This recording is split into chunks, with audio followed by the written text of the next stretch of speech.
Order! Order! You are an incorrigible delinquent at times. Behave yourself, man!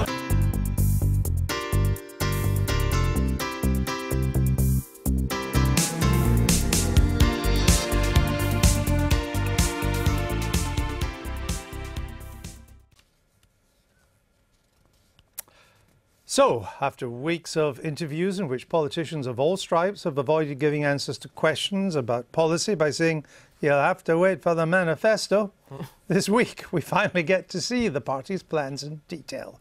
First out of the trap this morning was Labour, with Jeremy Corbyn unveiling his manifesto at an event in Bradford. So what are the headlines from what he calls his programme of hope? Here's Joko.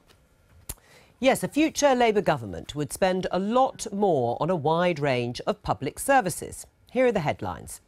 An extra £5 billion a year for the NHS in England, £6.3 billion more every year for schools in England, and scrapping university tuition fees and restoring maintenance grants at an estimated annual cost of £11 billion. And Labour would also reverse several welfare cuts. For example, they would scrap the so-called bedroom tax.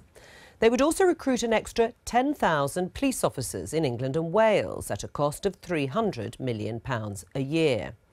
And they would end the current pay cap for public sector workers. So to pay for all that, Labour are also proposing a series of tax rises. Corporation tax will go up to 26% by 2021. It's currently at 19%. There'll also be a tax of up to 0.5% on financial transactions. That's a so-called Robin Hood tax on financial products like bonds and derivatives. And there'll also be a high pay levy. That's a surcharge of up to 5% on companies paying individuals more than £500,000 a year. And income tax will go up to 45% for people earning above £80,000. And people earning above £123,000 will pay a new 50p rate of income tax. Another key feature of Labour's manifesto is a radical programme of re-nationalisation. Labour wants national utilities and services to come back into public ownership. The recent privatisation of the Royal Mail would be reversed, and rail companies would come back into public ownership gradually as franchises expire. Labour would also seek to nationalise the UK's multi-billion-pound water companies. And in the energy sector, Labour would seek to bring the national grid under public control and also create regional, state-owned energy companies. Let's have a look at some of what Jeremy Corbyn had to say. Today, we're setting out a manifesto to transform the 21st century in the same way that Harold Wilson in the 1960s sought to transform the 20th century. And it's an absolute pleasure to be here today. This manifesto is a draft for a better future for our country. It's a blueprint of what Britain could be and a pledge of the difference a Labour government can and will make. Jeremy Corbyn speaking earlier. He's still speaking at the moment, still holding this press conference, launching the manifesto in Bradford. We hope to speak to Andy McDonald. He's a shadow cabinet member about it, but he can't leave that stage until the Labour leader himself has finished. So we're going to have to be patient about that. But the BBC's Chris Mason is with us. He's been watching the manifesto launch. He joins us now. Are there any surprises, or is it much of what we expected because of the leak of last week? It's pretty similar. So we've been going through it line by line to compare that draft. Thankfully, there's far more people around to do the page turning than there was the other night when I was there on my own, flicking through a Word attachment, trying to work out what was in it. Minor tweaks in language. So, for instance, they're promising an expansion on Sure Start centres, where in the draft they were merely talking about maintaining the existing network. They acknowledge in the actual manifesto that freedom of movement will stop once the UK is outside of the European Union. That wasn't said explicitly in the draft, but broadly speaking, it is the same. And I guess the obvious conclusion, and it is obvious, but it's worth restating, is that for so long that there was a shtick, wasn't there, in politics, where people would say, oh, what's the point? All the big parties are just the same. That is just completely unsustainable now as a position, with this vast nationalisation programme and a very, very different prospectus put forward by Labour from the Conservatives. The other bit, obviously, Andrew, where the scrutiny is going to come is on the numbers. So Labour have published this document alongside the manifesto on their costings. They say that the tax take would be, I think it's 48.6 billion. Almost 50 billion, almost 50 billion. By, I think, the end of the Parliament, or after 2020 anyway. It builds up. But when you look at the small print and some of the references that they're making around how they're going to make their numbers add up, there's clearly plenty of scope for scrutiny. So I'm seeing already people are looking quite keenly at some of their childcare plans and how they have costed that. And it looks like it's being referenced to a Fabian Society review. Now, whether that would be regarded as standing up to as much scrutiny as the kind of thing that we look for after a budget, where there's references to specific spreadsheets and Treasury documentation or Office of Budget Responsibility numbers, who knows? But there's going to be intense scrutiny, obviously, on how the numbers add up. The broad thrust, putting the nationalisation costs aside, which is another matter, is that they plan to spend about 50 billion more in current spending in various ways, getting rid of tuition fees, the NHS and so on. And they plan to raise taxes by 50 billion almost to pay for it. That's the broad thrust. Yeah, so the broad thrust, around 50 billion in extra taxes, and then on top of that, this idea for significant borrowing. Now, they make the point that that borrowing would purely be for what they describe as investment, long-term stuff, as opposed to day-to-day spending that a government does.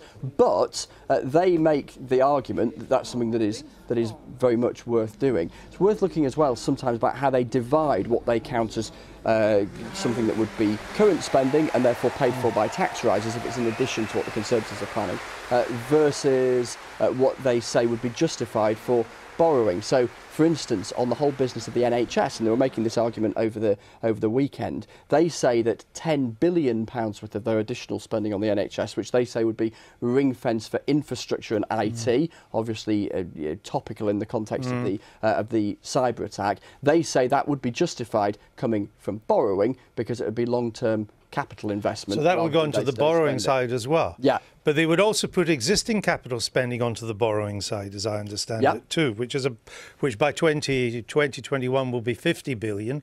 They're going to add 25 billion to that, and then perhaps other parts will be added. So they look like they're going to still, by the beginning of the next decade, be borrowing quite a lot, even if it is just for capital spending. Yeah, so it would seem, and they are pretty proud in arguing that that's worth doing. You know, and again, that emphasises, doesn't it, the massive sort of ideological difference and an outlook difference in terms of how Labour and the Conservatives propose to run the country. Now, I'm not saying you'll have read every word, obviously, of this manifesto, but is there quite a lot of detail beyond the broad figures in terms of costs and spending and taxes? Is there the detail that Labour were being asked for in terms of costing these spending pledges?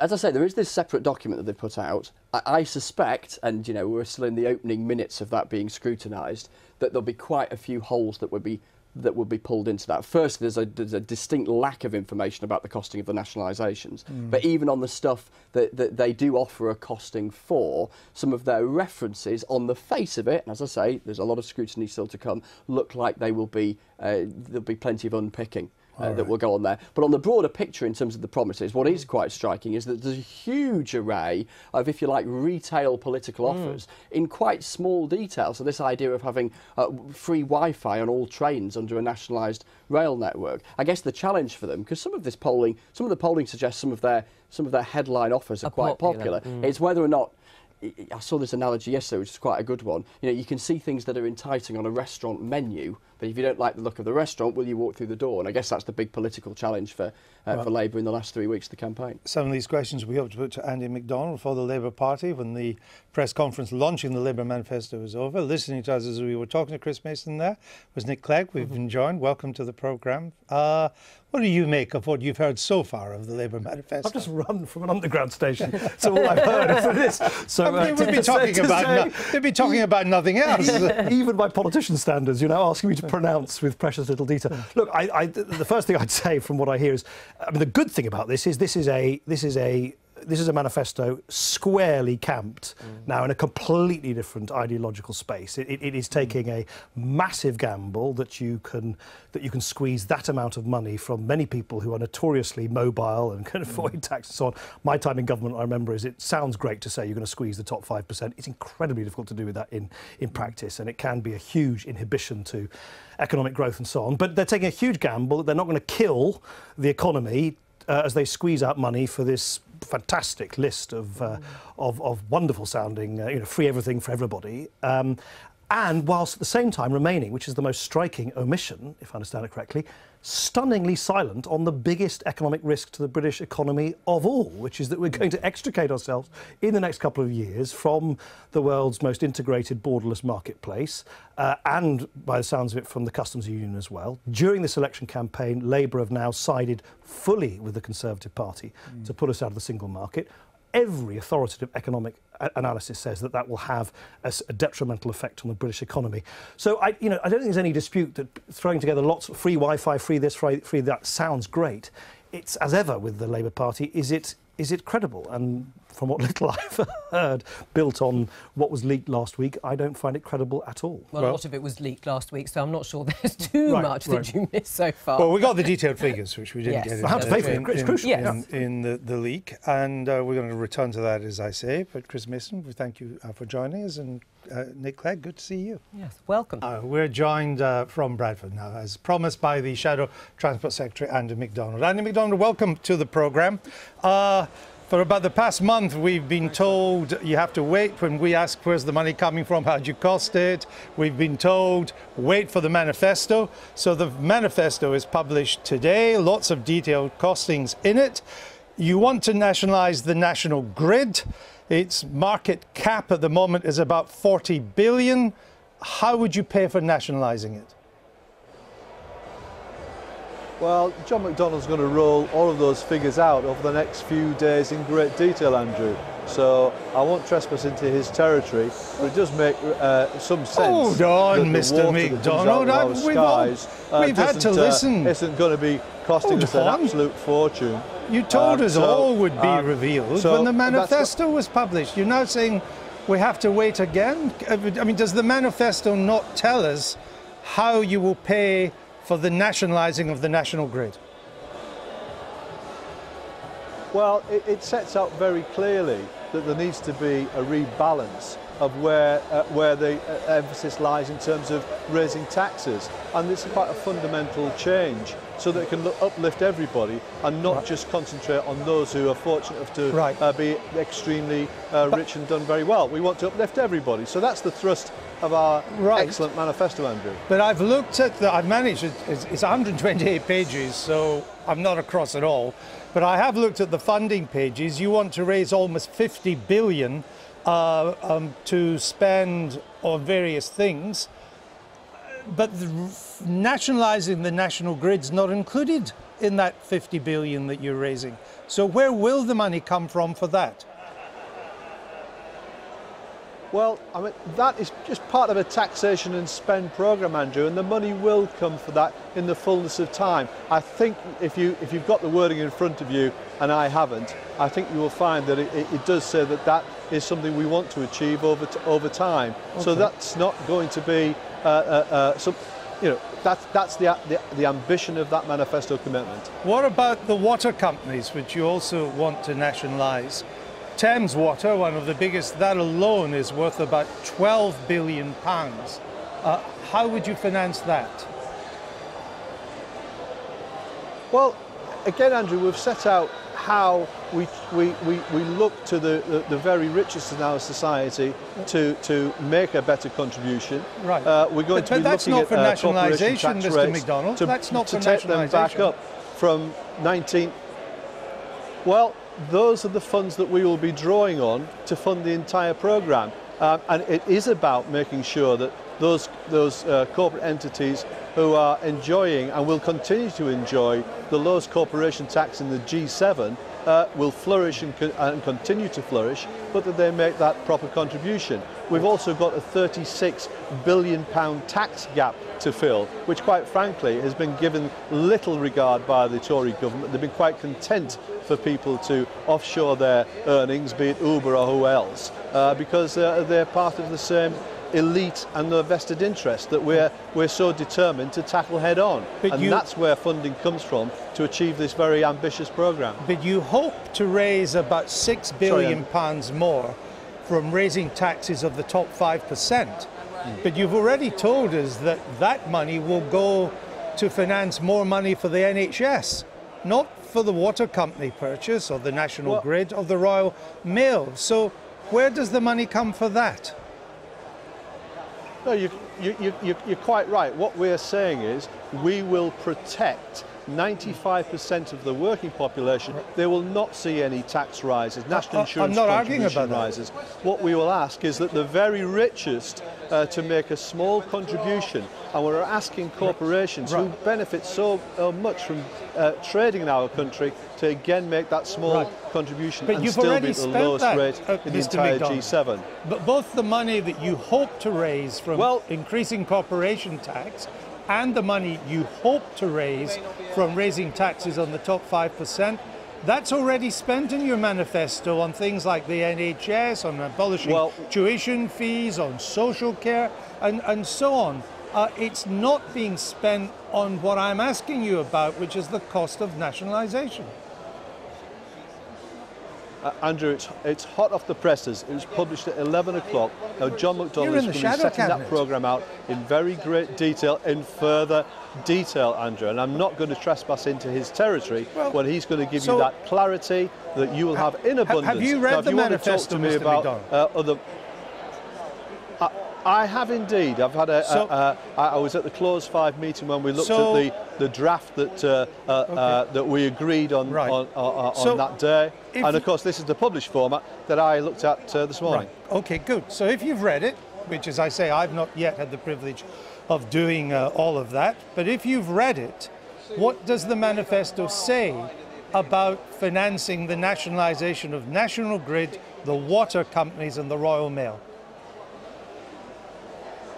Well, as I've said, Andrew, we've set out that programme. We've told you very clearly where monies are coming from. So where is it coming from? Tell me again. Assume I'm a slow learner. Tell me again.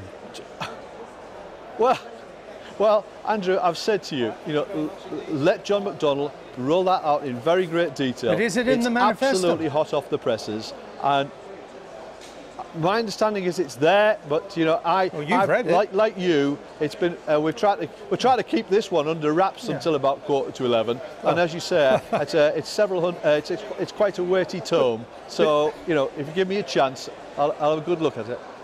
You're going to increase the bank levy. You're going to increase corporation tax by a third. You're going to increase capital gains tax. You're going to introduce a financial transactions tax. You're going to put a cap on top pay. You're going to have higher taxes for those earning over $80,000 a year. You're going to put a levy on companies that pay high salaries. What allowances have you made by doing all that the behaviour in companies of companies and people will change, and you won't get the money you think?